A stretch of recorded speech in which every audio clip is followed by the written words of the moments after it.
大家好，我是住在东京的方块。这一期我们来聊一下签证的续签。签证的续签对于外国人来说是非常重要的，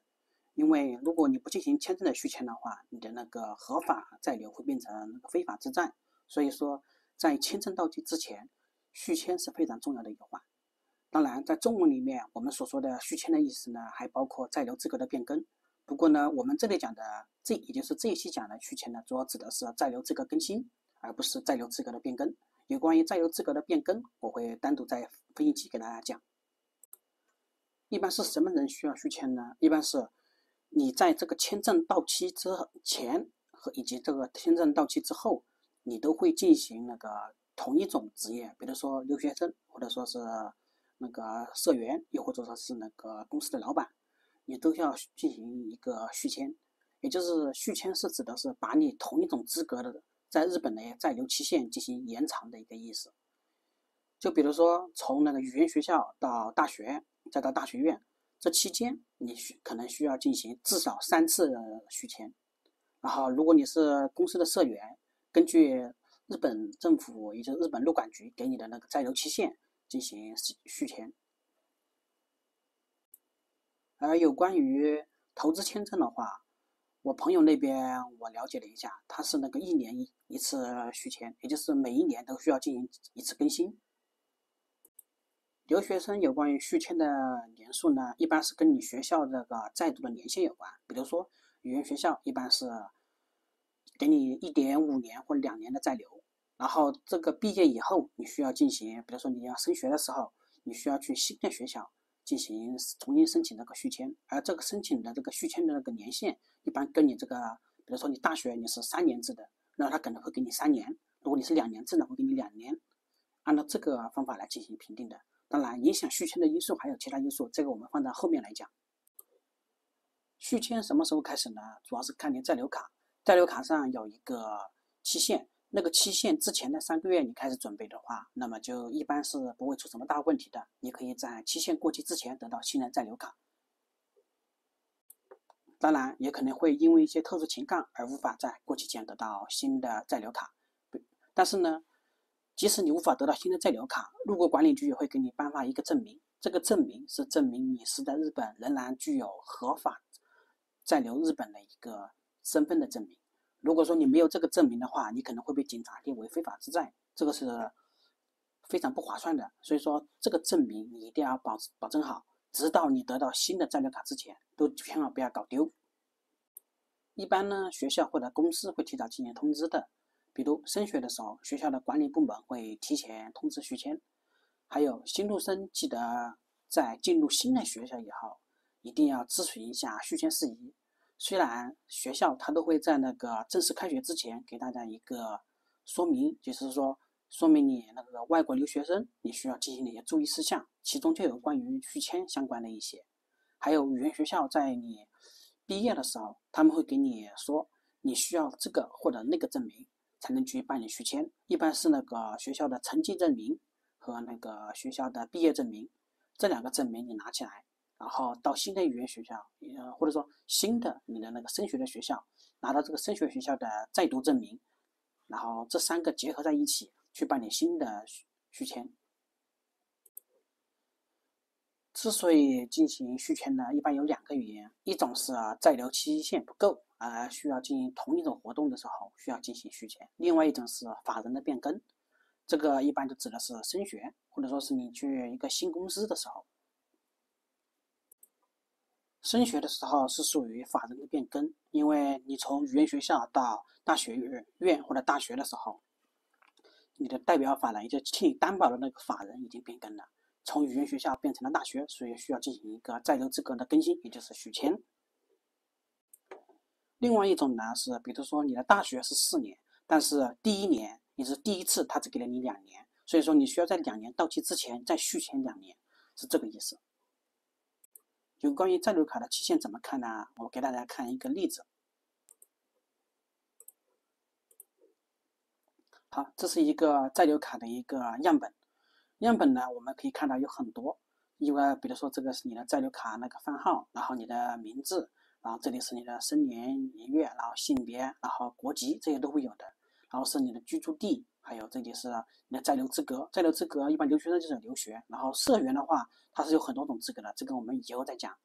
然后是有关于在留期限，也就是这里有个在留期间是4年3月，这里指的是什么呢？你能够在日本待，比如说4年3个月的意思。然后是许可的种类是在留期间更新许可，也就是是由这个东京入管局进行那个更新许可的。然后是许可的年月日，在这里就是什么时候进行许可，然后什么进行颁发的，一般是同一个日期。然后最主要的就下面这里，虽然你可以通过这上面在留期限满来进行计算，也就是这里加上这里啊，就是你在留期限满。但是你可以看这个下面，这里指的是这个卡在2018年10月20日之前有效，是这个意思。也就是说，这个就是你的更新日期，你要看这个日期来进行更新。这里就更新的话，你需要在2018年7月的时候就开始准备，然后进行签证的更新了。签证的续签材料有很多，但是大部分都是相同的。然后首先是第一种，在留期间更新许可书，也就是这个的话是那个官网直接下载进行填写就行了。具体怎么填写，这个的话你需要根据你所在的行业或者学校，你去咨询相关的部门，他们会进行告诉你的。然后这是照片4×3厘米的，这个的话可以在日本直接进行照相。有关在日本怎么照相，这个我也会单独给大家拿一期出来讲一下。然后是护照的复印件，以及在留卡，还有在留卡的复印件。日本的话还有那个就是打印和复印相关的，我也会分一期给大家单独讲一下。然后是在学证明书，是你现在读的学校的；成绩证明书也是你读的学校的。但是呢，第一年，比如说语言学校，你需要成绩证明书；语言学校升学到大学，你需要成绩证明书的话，是不可能开大学的成绩证明书，因为你上一学年没有在这边读，所以说你需要那个语言学校的成绩证明书作为申请材料。下一个就是资格外出许可申请书，这个呢是跟兼职有关。想要在日本进行兼职的人，这个许可书一定要填写，然后进行申请。第一个呢，就是我刚刚讲的，你升学的时候是需要注意的，毕业院校的毕业证明书和成绩证明书。语言学校的话呢，就是语言学校毕业的毕业或者修了证明书以及成绩证明书。这2种证书在语言学校毕业的时候，他都会提醒你一定要进行申请，因为语言学校在你毕业之前，他们也会单独开一个有关于你毕业之后该怎么安排的一个介绍，那个介绍也是非常重要的，大家一定要好好听一下。最后一个就是经济支付能力证明书，本人的话呢就是银行卡和存款证明、存折的证明就可以了。这里的话推荐邮政银行，因为邮政银行的那个黑黑的那个存折还是挺容易保存的，而且你不可能说其他银行也办一张存折下来，这是比较麻烦的。第二个呢，就是本人以外，也就是你家里面的进行支付的话，你需要就是你比如你父母，你需要父母的银行流水和存款证明，以及你父母和你的关系证明等等。当然还有一种，这个是比较不推荐，但是又实在没有办法的情况下，就是比较需要父母签字的情况下，如果说实在不方便邮寄，或者说时间太紧的话，你就可以找人代签，然后在日本进行刻一个家里面的那个章，就是你自己姓氏的章，你父亲或者母亲的章就可以了。但是呢，你需要和家人提前进行说好，万一需要进行确认的时候，那就比较麻烦了。签证更新以后，新的在留卡下来的时间呢，一般是1到2周，长的话是1个月左右。然后是取新的在留卡所需要的材料，那就是一个是护照，这是肯定要的；二个是旧的在留卡；第3个是通知书。很多情况下，他们可能有些地方会说通知书不需要，但是实际上通知书还是需要的，通知书一定要拿去。最后一个就是那个4000元的收入印纸。这个收入印纸呢，你需要在那个入国管理局附近购买就可以了。如果你不知道，你先去入国管理局问一下这个收入印纸在哪里买，他们会指导你再去哪里进行购买的。我们当年的时候是3000日元，今年涨到4000日元了，涨了1000，也不算贵。接下来我们来说一下签证续签的一些注意事项。首先是留学签证，留学签证最重要的一点呢，就是第一点就是出席率和成绩。出席率和成绩太低会导致无法进行续签，因为你是留学生，你的主要目的是学习，所以说这个会作为主要参考因素。当然你可以提交理由书，但是如果你的理由不被入国管理局进行认可的话，那你可能会导致你的签证无法进行续签。第二个呢，就是因为不得点原因而导致你缺席或者成绩太低的情况。这个的情况呢，一般比如说你去看病而造成缺席，或者说你去升学或者面试的时候造成缺席，这个都是可以开具证明的。有关于看病的话呢，是医院开具证明；面试的或者说去升学时造成面试的那个缺席呢，你需要提前和学校进行报备，学校给你发这个证明。而你这个学校并不是指的你去面试的学校或者公司，而是你现在在读的学校进行报备。比如说，你要明天去面试，你要跟你在读的学校、语言学校进行讲一下你要去面试，然后他们那边会跟你说你是不是要请假，然后你说是要请假，那么他们那边就会有个记录，这个记录就是你的证明。他们到时候在签证更新的时候会把这个证明也发给你的，所以大家一定要记得提早和语言学校进行备注或者说是报告。第二个会对签证续签造成影响的是打工超时。我们所谓的资格外出许可，也就是打工的合法时间是正常上学时间是28小时每周，和放假时间是40小时每周的打工时间。超过这个时间的话，就会被拒绝更新。如果是你是小幅超，比如说29个小时，或者是多1-2个小时，这些是没关系的。但是如果你超的太多，那肯定会被拒绝。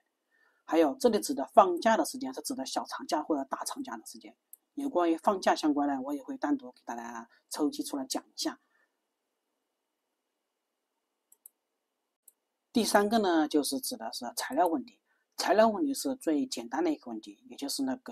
你的一些申请书或者照片、在学证明、成绩证明、经费支付书等一些问题。这些问题的话呢，只需要补充或者修改材料就好，并不会影响签证的续签，只是会影响签证也就是你的续签的快慢，你的在留卡得到的快慢而已。但是打工超时和你的出勤率或者说成绩不好，是会影响你的续签的，大家请一定要注意。然后工作签证相关的一些影响因素呢，第一个就是工作范围，这个在留学生的一个资格外出许可那边也是有的，只是留学生的资格外出许可和工作签证的资格外出许可，也就是工作签证也是你要做你工作以外的范围的话，也是需要资格外出许可的，所以说这个是有一定区别的。但是范围的话呢，工作的签证的范围是更广，留学生的签证范围呢只限定在某些行业内，比如说像风俗业是不允许去上班的，但是